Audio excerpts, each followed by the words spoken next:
What is happiness? It's a little bit complicated, but in some ways it's not too complicated at all. Um, it is a two-part phenomenon, I think, and we often lose sight of that. That is, people tend to think of happiness as a feeling or a way you feel. Maybe it's a longer-term feeling than, oh, I feel good because my team won last night, or the sun is out, or that particular pleasure that I'm having now. Oh, the ice cream is pleasing. It's not a feeling like that. It's a more all-encompassing, long-range kind of state of awareness. But I think Ayn Rand put it very well when she said, basically, happiness is the way you feel, the state of awareness that comes from your achieving values.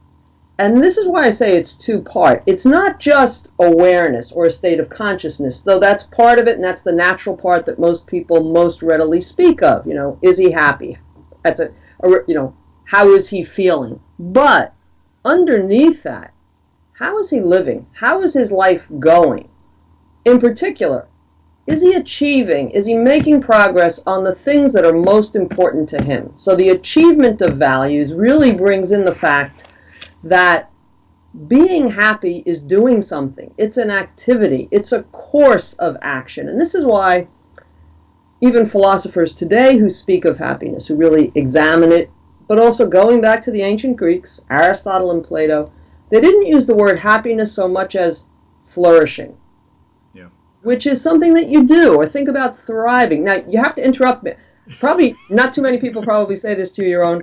Feel free to interrupt me because I can get excited about happiness and on and on. No, this is great. Go for Okay. it.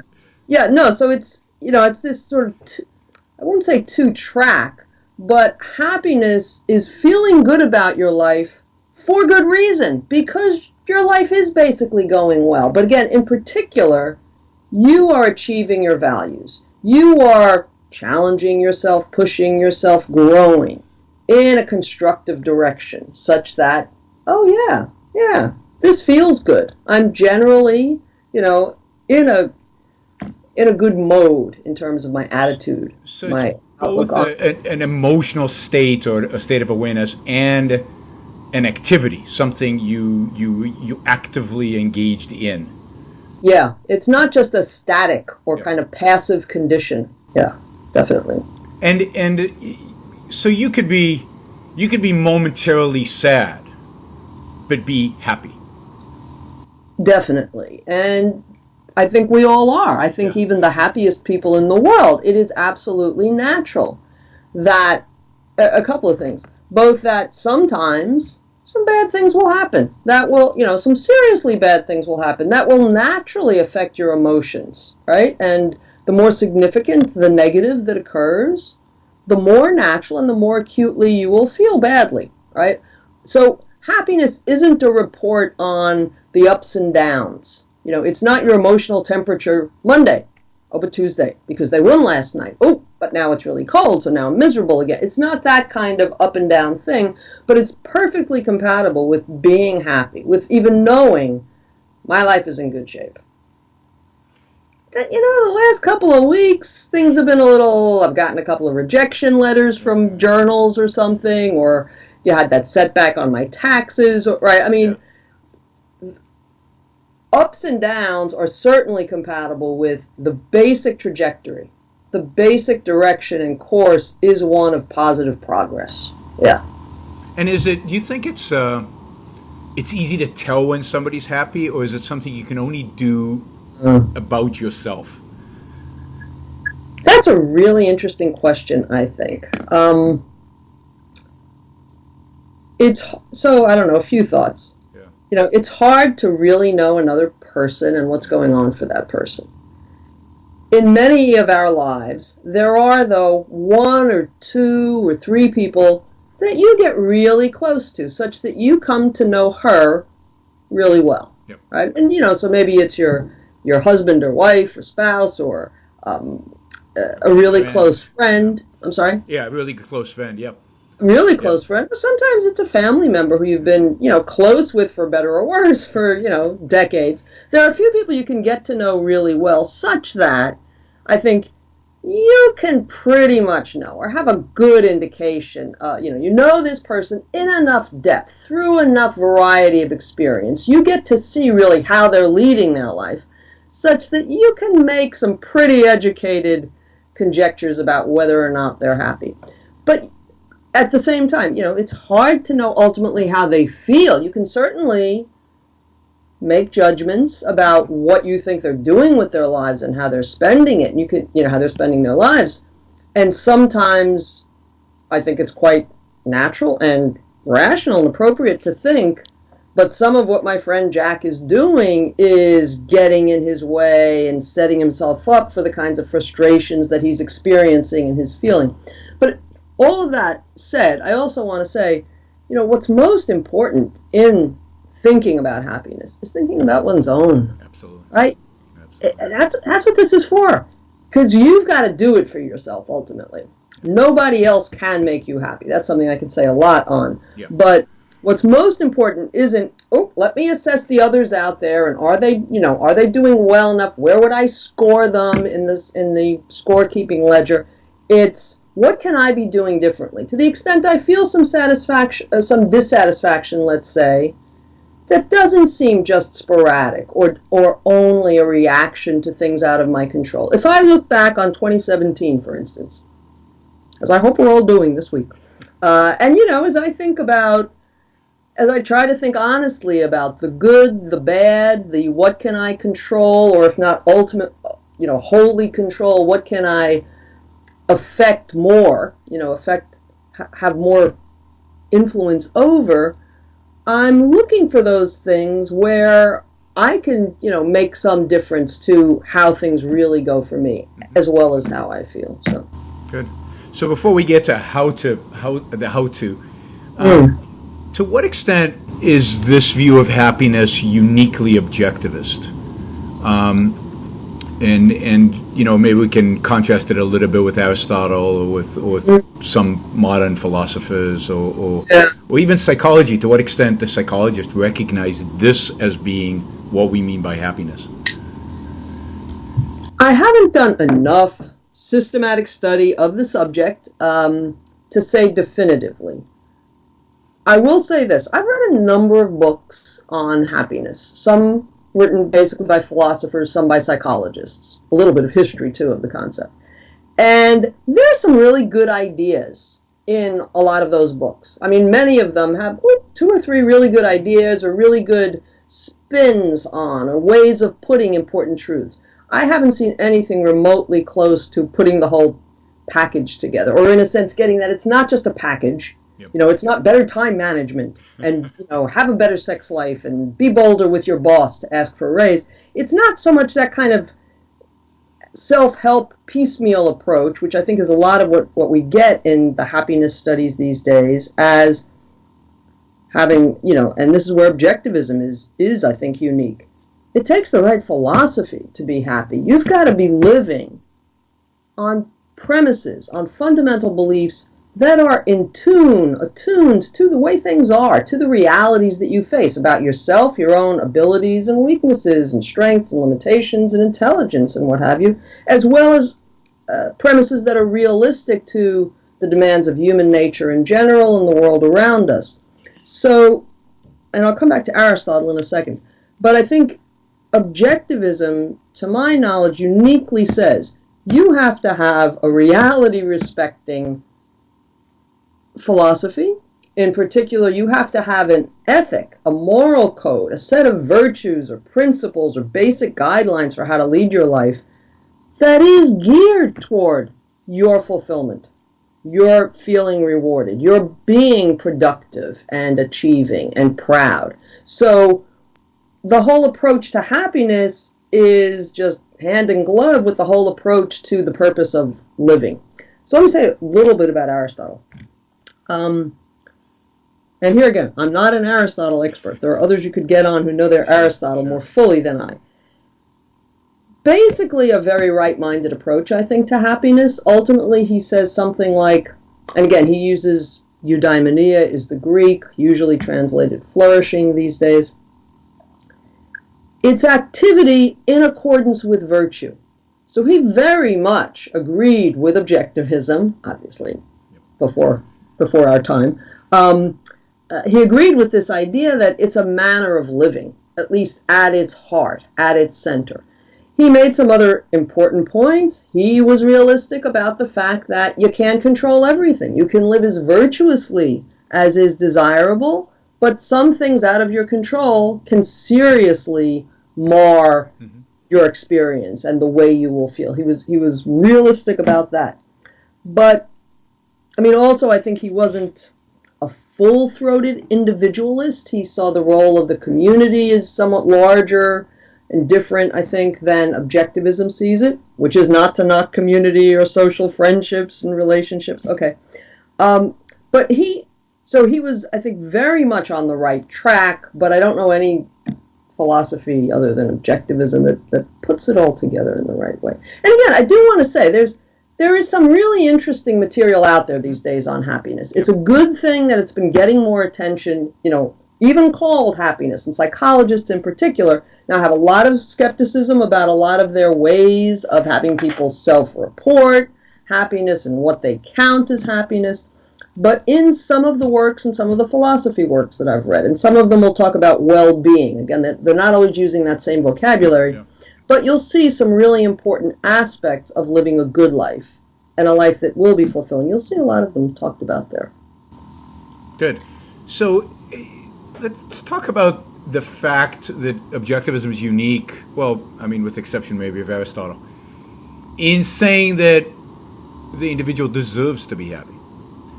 That it's, because there's so much original sin in one variety of the other out there in the world. And one, I think, of the refreshing things about there being so many books about happiness and self-help is it seems like people are maybe overcoming that and maybe seeking. Yeah. No, that is good. I think it's also to some extent a sign of how miserable people have gotten. I think to some extent really it's, God damn it. This is lousy, this, not feeling fulfilled or feeling lost or distressed and so on. So, okay, if that self-help guy, or that, not just self-help, but if that deeper area of real systematic research in psychology is going to give me permission to be happy, at least in some corners of my life, yeah, I want to read that, I want to get that. That's a good thing. But again, I do think it comes from this general denial that you should be happy. Mm-hmm. And by the way, I don't want to make it sound like Aristotle is the only person in the history of philosophy to have ever said some positive things about happiness. I mean, even John Locke does say things like, it is your duty to be happy. Now, again, that's got some problems, but at any rate. It made the Declaration of Independence, so yes. It was prevalent during the Enlightenment. That idea of happiness was definitely... Yes, and the idea that your individual thriving is a worthwhile goal. And we get such, at best, mixed signals on this. Just think quickly for a sec. You go to somebody's college commencement, and what is all the graduates are told, now you can turn and give back. Now you can serve something larger than yourself. I mean, they're just, it's all about others, basically. Service, that's the price, that's the rent we pay for living, right? As a few people have said, right? But you go to somebody's wedding and you wish them all the happiness in the world. Well, now, wait a second. Am I supposed to be happy? I thought I wasn't supposed to be happy. I've been trained my whole life, right? I've been educated into it's all about serving others. It's all about me, right? It's not about me. So no wonder people emerge when they're 18 or 22 or 35 and they don't know what they want. So happiness, I said at the beginning, it has to do with achieving values. People don't know what they value. They know what they've been told to value. Yep. They know what the good people, in quotes, what the supposedly good people value. And they go along, all right? But they haven't really paid serious attention or devoted serious thought to what's going to make me happy. What are the kind of values I enjoy achieving? What's the kind of work I enjoy doing? So I feel like I've drifted a little bit from the heart of your question here. But I do think that because we live in a basically collectivist, altruist culture, those are the dominant philosophies, we're steered away from thinking about happiness And we kind of, we cheat and we steal it here and there. Yep. So self-help books are self-help books. That's a good thing, and they've been around for a long time. That's not just a new phenomenon. But we cheat on the self-sacrifice because we have to. What I hope happiness studies can lead to, but what, apart from what else is going on, what objectivism says is you have no reason to apologize. Yep. For pursuing your rational happiness, your rational interest. Anyway. Yeah, and so many people, I think the way you phrased it, they steal these moments of happiness, but those moments of happiness exactly what doesn't add up to real happiness, which is this, because that requires a whole different approach to life. No, I think that's true. A certain consistency about life. So even that makes them frustrated because they start feeling guilty, and you see this in so many people because the altruism is so deeply entrenched. Deep set, right? No, it is. I mean, it's as if we have a tin ear when people like objectivists talk in a positive way about egoism or self. Like, we can't be understand. Now I'm speaking. Let's say I'm a non-objectivist, right? What is she talking about, Tara? Like, she seems a nice person and a normal person, but what could he possibly mean, Yaron, when he says things that are good about selfishness? We're so just enmeshed in this mindset that can conceive, but again, we conceive it when we wish a couple all the happiness in the world, when a baby is born, and you want that kid to flourish. Oh, no, but I can't flourish. Yep. Or not really, or I've got to feel guilty about that. So, then these moments, or just these little pockets where, well, you're allowed to ask for a raise, but not too much, otherwise you're a greedy SOB or something, right? Of course, that's going to chip away at your own sense of how you're leading your life. Really hard to be happy if you don't have self-esteem. Yes. Really hard to be happy if you don't believe in what you're doing. And believe in the rightness, this is good what I'm doing. But if you think, oh no, selfishness is ultimately rotten, well, it's going to be really hard to be happy, and that's why I think we have so many people today who are at least recognizing this isn't working. But of course, they do tend to then, look for solutions. If it isn't medication, it's meditation these days, right? Just reshuffle what you care about. Or it's focus on others, or it's try to be more consistently altruistic somehow, and that'll, they can't. It seems like. Well, they want to have their altruism, and they'll try to massage everything in order to somehow keep it. And that's the one thing that I find most difficult to challenge people on, is to give up their altruism. Yeah. No, a good life is not a kind of checkerboard of moments spent at odds. That kind of conflict is just a recipe for frustration, for self-doubt, and for good reason. I mean, when you try to live on antithetical premises of egoism and of altruism, it can't be done, and you're undermining your own sense of your own judgment, the part of you that thinks, not just feels, but thinks, I'm going to die someday, right? The years are going, 17, 18. I ought to try to have a good time here. And again, what people have to understand is, when I say have a good time, this is not about the expense of other people. This is not about exploitation or anything like that, right? It's about people being happy by spending enough time really thinking about the kind of work and activity and values that they want to embrace, such that pursuing those values in a deeply thoughtful and sustained and sustainable way will achieve values and give them that sense of reward. Yeah. And that's what differentiates us from not just from the exploiters, but also from the hedonists, right? So you're emphasizing the deep thought that goes into a long-term pursuit of values. Definitely, yeah. No, I mean, one clear example that I think about a lot, just because as a university professor, you think about college-age students. Thinking about their careers and what they want to do with their lives. That is such an important question.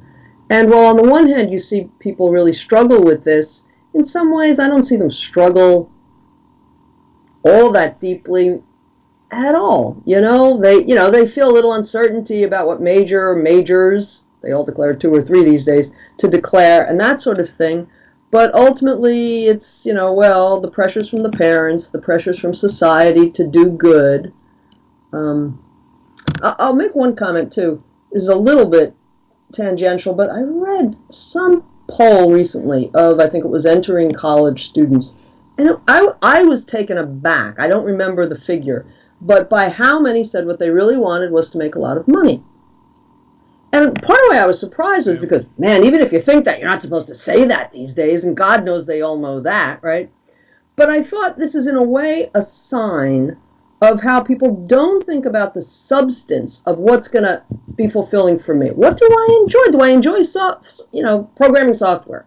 Do I enjoy solving this kind of engineering problem? Do I enjoy working with other people or these medical things, right? What's the actual substance of values? I think we often just say, oh, yeah, well, money, because it's this kind of stand-in for real values, or at least that's the way it's often treated in our society. And, oh, yeah, other people will know what you mean if you say you want to make a lot of money. So this way I can avoid really thinking about, what the hell am I going to do with all that money? Like, what do I want to do? If somebody said, I want more time, it would be natural to ask, oh, what do you want to do with this more time you're going to have in your retirement or whatever it might, right?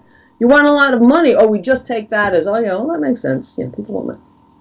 What do you want to do with your life? Ooh, that's a hard, self-interested question to grapple with, but it's got to be grappled with for people to be happy. And again, they've got to accept that it's okay. Again, to put it mildly, it's okay. It's good to pursue your happiness. So let's shift over to talk about how one achieves happiness. So what you've already said quite a bit, but what advice does objectivism give to an individual who wants and believes he deserves to be happy? Yeah. I was going to start by saying, you do have to have this conviction that you deserve it, right? That I don't have to apologize for this. This doesn't have to be half-hearted or, but I'm giving half my week to the soup kitchen or anything like that. I mean, you have to believe. You have to think and you have to believe. It's got to be sort of in your soul, yeah, this is right for me to be happy, right? And if you want it, then you've got to think, as we were saying, you've got to think really hard about the most enjoyable activities for you. And, one of the really central things that Ayn Rand sees as at the heart of a happy life is productive work, productive achievement. Now, the reasons for this, I won't get into here. They have to do with the nature of man. We have to produce just to sustain ourselves in very bare physical terms, but also psychologically. It's in our nature that we have to be creating and growing in order to sustain ourselves physically and psychologically and emotionally. So this is why, repeatedly I think have come back to this notion of work, production, achievement. But again, it's achievement of values. You're creating values, right? They could be material values. They could be spiritual values. You could be creating art. You could be writing music, right? You could be making mousetraps, it could be the most physical and mundane, whatever combination.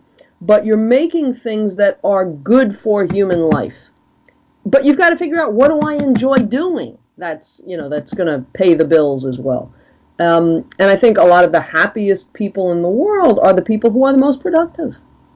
You read sometimes, just earlier, I was reading from an essay by your co-author of your new book on finance, your own, on wealth, a very good book, I might say. Thank you. I was reminded of Steve Jobs, things I've read before about him, but he so loved the doing. Yep. It was great that he was acquiring all this money along the way, but he didn't retire the first time he had a few $1 million. It's like, great! That can fuel me being even more exploratory, more adventurous, more ambitious. I get to do more of what I want to do. This is why I love Mondays. Yeah. I'm a little resentful that Monday's a holiday, and I'm actually going to make myself take this. It's like, damn it, it's so much fun. But you got to find what is the fun thing that's a worthwhile thing, that's objectively valuable, right? But you've got to give serious thought. you've got to pay honest attention to what you really enjoy. You've got to be open, for instance, to finding, hey, I went down a wrong path there. Yep.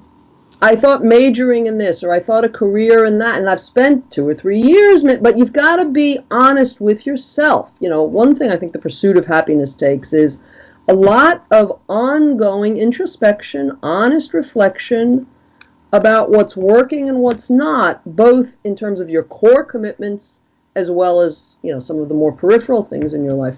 But I would say, so again, I've stressed production, I hope, but purpose. You've got to have a main thing that your life is about, that it's for, that's going to structure what you do. Yep. And even if that does not provide as much money. I mean, that is the scary thing about people pursuing money for money's sake, is that they're foregoing, well, what do you enjoy doing? What do you love doing? Yeah. And sometimes those things are not going to make as much money. Right. But, we all know, it's cliche to say a lot of people will, but it's true. Many people will turn down a career or a job, a specific job that might give them a good amount more money, because they find it more rewarding to be the elementary school teacher or the thing in a not so well paying job. Now, obviously there are people, there are pursuits that aren't even that well structured as an elementary school teacher, try to make it as a playwright or what have you. So there are obviously periods in a life where it'll make sense to do some things primarily just for the money, but, and other things more for the love. But you've got to keep that alive, which is really difficult. You've got to keep time for doing it, and you can't eternally postpone. There is that danger of constantly, okay, but I'm just going to make the money this year. Oh, well, just this year. The clock is ticking. Your experience is going by. You want to try to, and obviously people are in different circumstances financially and health-wise and so on. I don't want to minimize any of that. But you've got to be looking, and heaven knows, we have so much more control over this than anybody else at any time in history, right? So we've got to take responsibility, I think, for our lives. Realize that happiness isn't a matter of chance.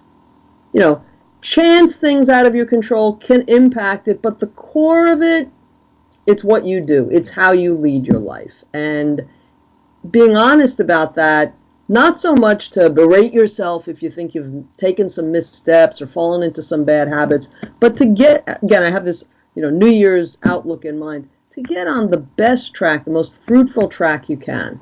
And these questions, because they're deep about what's really going to be satisfying work to you, they're not the kinds of questions you can answer in a weekend. Okay, everybody have your answers by the 1st.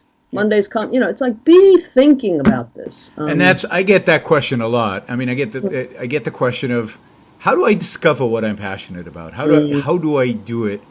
And it's interesting that so many people are struggling with that, and they're looking for some external answer to come to them. So, any practical advice on how somebody could go about? Oh wow, that's interesting. Obviously, it involves a lot of introspection and maybe even a little bit of trial and error, and I was going to say, and living. Because I think some people, there really are 2 or 3 or 4 really viable contenders. So you may need to try them out a little bit, but you've got to try them in a thoughtful way. What I mean there is be paying attention to the specifics of, here's what I like about this, here's what I don't like about this, right? I know these days, for instance, a lot of young people, internships are just more in than ever. Well, okay, take advantage of some of those so that you can shadow the doctor or shadow the engineer or shadow the principal of the school. So you're actually walking through a little of what this other person does, but you've got to be thoughtfully paying attention to what you like and what you think about it, and try to avoid that trap of, well, this is so respectable, the parents are so impressed. It's not that you'll consciously think that, but you've got to screen out the unconscious there. I don't know in terms of practical advice, but again, I do want to bring it back at some level to the more abstract. You've got to think about the basic principles you're trying to uphold in your life. So this is where I think Ayn Rand's virtues, the virtues I talk about in one of the books that you mentioned, Ayn Rand's Normative Ethics, right? She talks about rationality. She talks about pride. She talks about independence, right? And a handful of integrity. Did I say justice? I mean, there are real keys that help you even assess not just job prospects, but career prospects. Would it really be worthwhile to be successful in this field, in this kind of work? Or is this actually something that's not terribly objectively valuable for human beings? So it does take a fair amount of thought. Yeah. You talked about money, and I know you wrote an essay on can money buy happiness? Yeah. So link those two, because on the one hand you're saying, well, you can't just focus on money. On the other hand, well, money is kind of important. No, good question. And yes, I did write an essay called "Money Can Buy Happiness," which I meant a little tongue-in-cheek, but only a little. Yep. So I welcome the chance to clarify a little bit on this, because again, a few minutes ago I was saying, oh, these students who report they just want money. Money as an end in itself is stupid, is useless. It's like, what's that for? Money as an end in itself? If you want to talk about making money, the process of making money, earning money, the only way to do that in an honest economy, in an honest society, is by producing things that are valuable to people. Producing things that are valuable, right? That's how you make money. And what we've been talking about, having a productive career, productive work, creative work, that kind of purpose and commitment and drive and loving that's going to make you money, right, if you're any good at it, which is another question, right? Some are more skilled than others. They're better, they might be equally hardworking and purposeful and virtuous, right? But if you're any good at it, that's how you make money. And the making is fun. And this even goes back to what we were saying about the very nature of happiness at the beginning of the conversation, right? It's doing things. It's doing things in a certain way and feeling good about it. You feel good when you've made something valuable. When I've given a good lecture, or taught a good class, oh, good. Oh, I handled that question well. Good. And believe me, many of the time, damn, I didn't give a good answer to that question. I wasn't clear enough today. No, but you're going to feel the reaction, right? But again, the larger thought here is the way you do your work. If you do your work well in an objectively valuable way, that will be rewarded. You will get money, and that's a wonderful thing. Money for its own sake, and I think, again, using money just as a tag, because other people will understand the language of money, can often be an evasion for thinking about what do you really value, what do you want to be doing. Let me say something else wonderful on money's behalf. Money, the more money you have, the more options you have, the more freedom you have to choose how you want to spend the weekend or the week. Whether you want to make dinner tonight or just, order in or whatever it might, or go out for a nice dinner, right? I mean, there's a range, from the most simple to the most glamorous and luxurious. The more money you have piled up, the more you are liberated from the need to, put tonight's dinner on the table, right? Or pay the bills next week or right? The more money you have gives you more options to tailor your experience all the more to your enjoyment, right? But again, it also will fuel your taking more chances perhaps in your work or doing more adventurous or ambitious things. So money is so maligned and so unfairly maligned, and those attitudes that most people have toward money are antithetical to the idea you should pursue your happiness. Because we're material beings, among other things, right? Among other things, we're not only material beings, but we sure as hell are material beings, right? I see your face across the Skype, right? We're material beings with material needs, with material wants, fulfilling them. Material pleasures, absolutely. Oh, definitely, yeah. It reminds me, people always say, how much money is enough, these billionaires, and then you get somebody like Jeff Bezos, who takes his billions of dollars and invests them in spacecraft to go to Mars, right? Wow. That's right. How much fun is that? Oh, great, right, yeah. Yeah, and if he had... dream big. Yeah. That's what, oh, yeah. And if he had more tens of billions, he could do more big dreaming. There's no limit to how much we potentially want and can do and can value. And part of what's interesting, even in a case like that, is there are limits to how much wine he can drink in a day, right? Or how luxurious he can make his own life. And I wish him a very comfortable, and I mean, I wish him all the comfort in the world, right? But what's going to drive that ambition to make more isn't, I got more money in the bank. It's, I can fuel these ambitious dreams. Yep. God bless these people, because we all benefit from these Absolutely. people. I mean, I love the thought that somebody I know, it's like, making more, that's great. That, if I know that's an honest person, that's a hardworking person, a deserving person and all, I bless people's riches in the same way that you want their happiness, you want their flourishing, and that's part of it, right? It gives them more freedom in so many ways. So one question that often comes up is kind of the relative importance for happiness of a career, I won't say, or a romantic relationship, or kind of the social contact we have with other people. Mm-hmm. Well, I think your own work has to be central. That has to be the primary. Who you are, what you are. That's what you bring to any relationship, right? Friendships of different levels and depths, a romantic relationship, these are tremendously valuable. And I think they're also really important to the best kind of life that you can have, the ideally happy life you will have.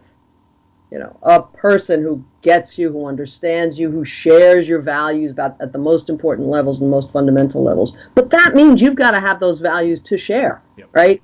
There's got to be somebody home, so to speak. There's got to be somebody there on the part of the two people, the husband and wife, the two good friends. They've each got to have lives that are about something. They've got to have values that are not just in lip service, they pay lip service to these values. No, in real commitment in the way they're leading their lives. And it's having those values and having a productive career that will lead them to be happy, such that then they can, that's part of what they bring to a relationship. This person doesn't necessarily have the same career that I do. They might not enjoy the software design that I do or whatever it might be. But this person cares about happiness. This person cares about rationality. This person cares about integrity. This person cares about limited government, right? I mean, there's some more fundamental values. They care about romantic art. But again, the point is, there's got to be content or substance for a relationship to be a genuinely valuable, mutually beneficial relationship, such that the two people can grow and the relationship can grow because they've got those core commitments. I should say, I think that's an area within this whole subject of happiness and well-being that I haven't explored as much as I would like. If one had all the time in the world, if I had millions, I guess, if I were Jeff Bezos, I'd have more time to devote to some of these questions. But that's one. I think, the psychological rewards that we get from the people we can be closest to. And we get important rewards from other people. I don't want to diss everybody other than, your best friend and your husband or wife or something like that. I mean, we get all sorts of really positives from a lot of different friends that we have. And there's not a lot in objectivism about that. There's not a lot of... No, it's true. There really isn't. And it would be helpful, I think, if we developed more on that. And I also want to come back, again, something we talked about a little bit earlier, but self-esteem is so important to being happy, to having a good relationship with other people. Yep. The more I think self-esteem you have, the more you can sniff the people who have serious deficiencies of self-esteem, and it will set them up for failures of different sorts, including in relationships. If you're not sort of comfortable in your own skin for good reason, because you're leading your life in a basically good way. And again, part of what that takes is I'm doing productive work, right? I'm committed to something and I'm going after it full throttle. So the psychological aspects of the relationship are going to in part be a function of your psychological relationship with yourself, your self-esteem, and living productively, but living rationally and virtuously in general. Again, as even Aristotle had, though he had it said, but he had a slightly different set of virtues. These all sort of, I think, mesh together. Yes, I was actually going to ask you as the relationship between self-esteem and happiness. I mean, it strikes me you cannot be happy unless you have self-esteem. Yeah, I And don't think yet, so. to attain self-esteem in many respects, you have to do the same things that you're going to do to be happy. Yeah. No, I think it's I don't know, virtuous cycle maybe, Yep. or just reinforcing. The more you do the kinds of things that will make you happy, the more you you lead your life virtuously, and at its center you have productive work, relationships with, if you can find them, some really good people who share the same values, right? Those are going to be part of its core, but you're also living virtuously, making your decisions, in a rational, honest, just, etc. manner. That's going to build up your self-esteem, your sense that you're fit for this world. Ayn Rand talks about that concept of sense of life. Your sense of life, your sense of yourself is an important part of that. Your sense of this world, yeah, this is a pretty good place to be. I'm looking forward to this 2018. I'm looking forward to tonight. This is good. This is fun. That is all reinforced. That is all fed by making good choices, setting yourself up for success. Right? You can't control everything that happens by any means. And sometimes we suffer serious setbacks through no fault of our own. But you can set yourself up to be happy, to succeed. And to the extent that you're doing that, well, I did what I could. I've been doing I am doing what I can. Then even when you have the setbacks, your self-esteem is not injured. Your basic sense of the world is not injured, and you can go on and I think this is part of why so many people will recover from, devastating losses in their lives, of a loved one, of a limb. I mean, it's pretty serious things. What do you think that and I don't know that there is a clear separating line of how much guidance we can get in terms of achieving happiness from philosophy versus psychology, from the self-help books Yeah, versus that's interesting. the That's virtue of interesting. selfishness. I think we can get a lot from both. Yeah. I think the foundations have to be in the philosophy, and I think ultimately why so many attempts at self-help fail, or they seem to work for a while. For a given person, they might try this new technique or this new therapy or this new meditation technique or these new right. Why a lot of them will work for a while but not ultimately is because they're trying to reconcile their pursuit of their own happiness with their being a good altruist girl. They're being a good Christian soldier, or whatever the guise, be it religious or secular, or, Peter Singer, give it all up to, the needier kids in Africa or whatever. So this is where I think philosophy is fundamental. Psychology is a tremendous help. And so anyway, your premise is you can't be happy on wrong premises. Again, happiness isn't your mood tonight or this week. It's how your life is going, your sense of how your life is going. You've got to be living on premises that are basically attuned to reality. Rational, self-interested virtues. Okay. But in addition, we are complicated psychological beings. Again, I'm not a psychologist, right? And I do want to acknowledge that a person's just internal chemistry can make a difference to how they feel. Yep. So even while basically I think the way you're leading your life will give you good, if you're leading your life well, you'll be inclined to have positive feelings about your life.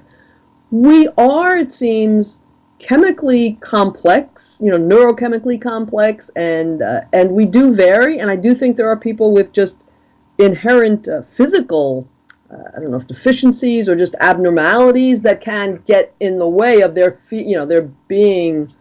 they're having as positive an outlook as others. So I want to acknowledge that.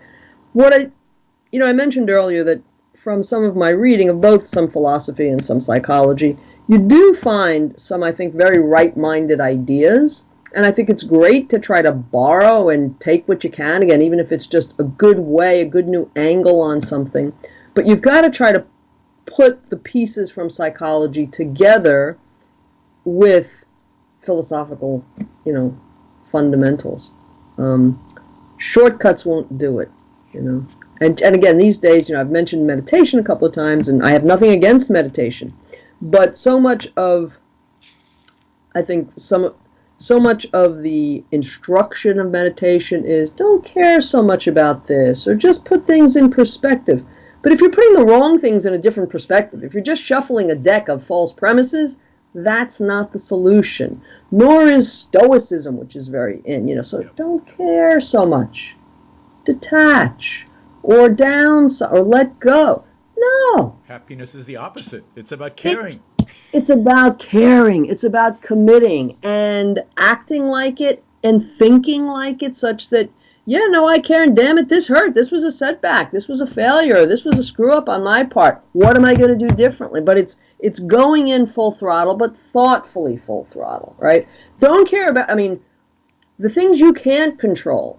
Yeah, you got to let them go, right? But there's so much that we can control. And this is, again, why I say taking responsibility for your happiness, for everything that you can do to try to construct it, is really important. And I think a really positive message that I hope people will think about and take on. It strikes me that part of the challenge with the taking responsibility message these days is there seems to be this skepticism about free will, or attack on free will. We're all these, what is it, evolutionary psychology. We're just, and there's even these studies that say you either got the happiness gene or you don't have the happiness gene.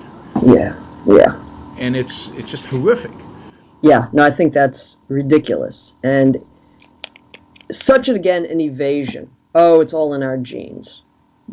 You wish, I want to say to some people, or some miserable people. It's like, it's not all in our... Again, we have different genes. We have different internal dispositions. We've got choices.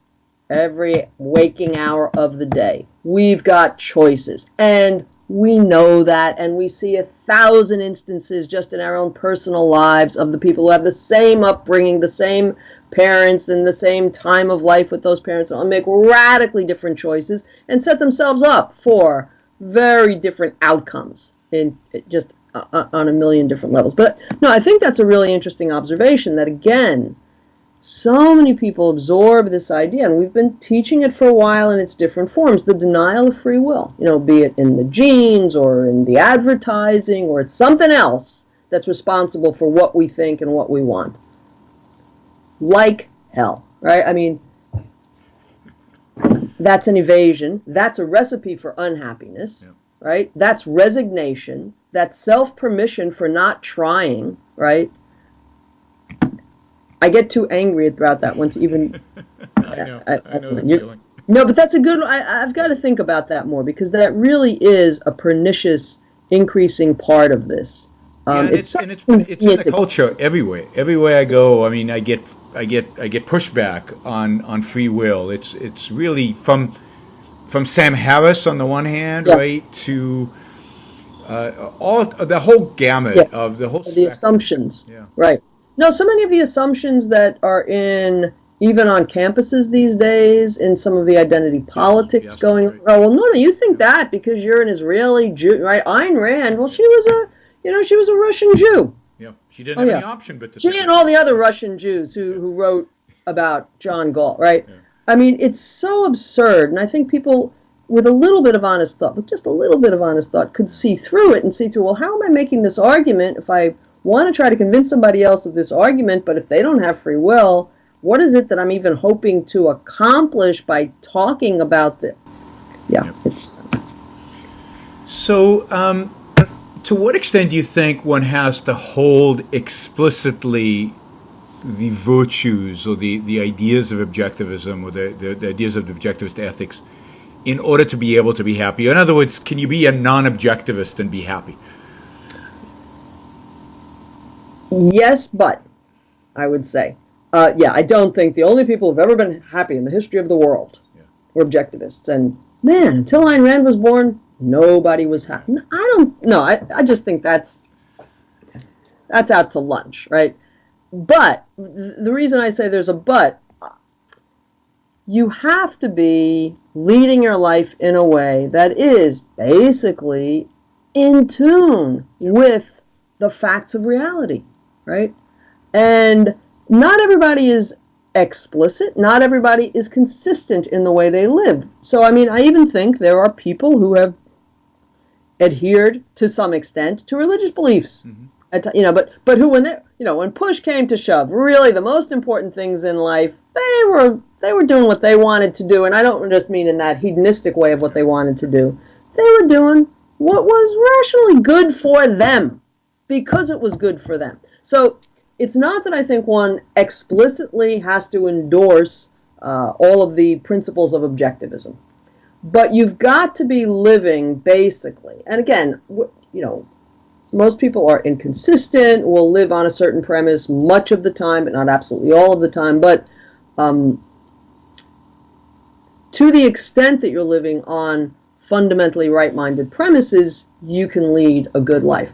However, I mean, what is so much more liberating and empowering is get the right philosophy, embrace the right philosophy. Don't apologize in any way, consciously, subconsciously, for wanting your happiness, the best life you can have. Wishing that for everybody else as well. I wish us all the best, right? But I wish us all doing the deeds that'll get us the best life that we can have. Yeah. But no, I think it would be a mistake, a kind of rationalistic mistake, to assume only objectivists can be happy. It strikes me as to the extent that you live a rational, reality-oriented life, to that extent you can be happy. Yeah, and to the extent that the values that you're pursuing are genuine, objective value, that they are worthwhile things. Yeah. And of course, the flip side of that is that being an objectivist doesn't guarantee you happiness. Correct. Right. It's really important. It's a tremendous aid, but you can't control everything that happens.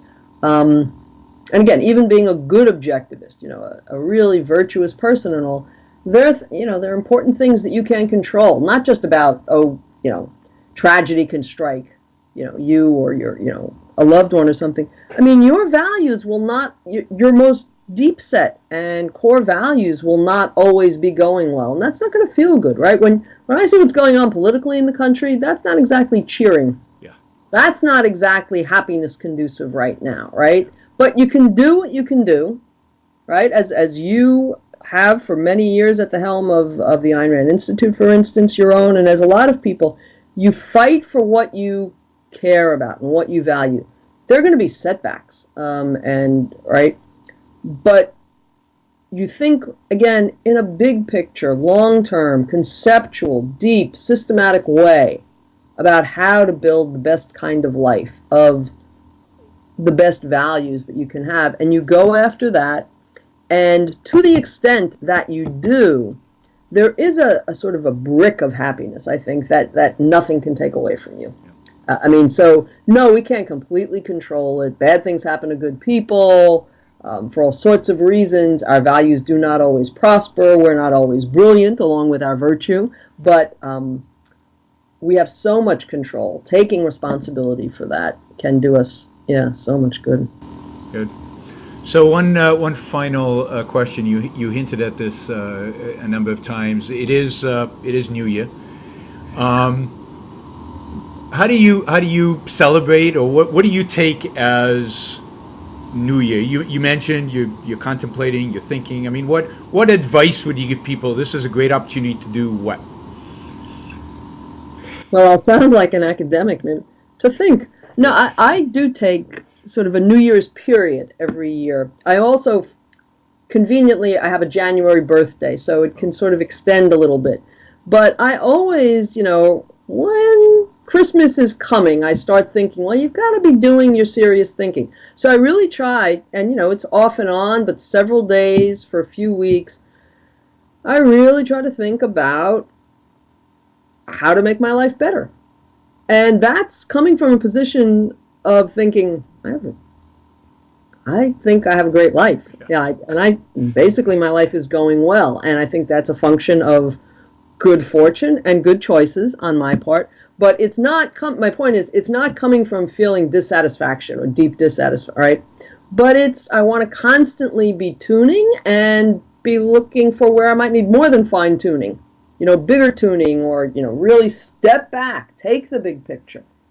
No, I think it's a great opportunity to do some really serious and deep probing, thinking about, are things that you thought would make you happy, are they working in the way that you expected? So that's the main thing that I do to celebrate the new year. Good. Yeah. Well, that's wonderful advice. Thank you. And so much for having me. wish you a fantastic 2018. Likewise, a very happy, productive one, a very happy one. Good. Good. Good. Thank you, Tara. All right, thanks a lot, Yaron. Bye. Okay.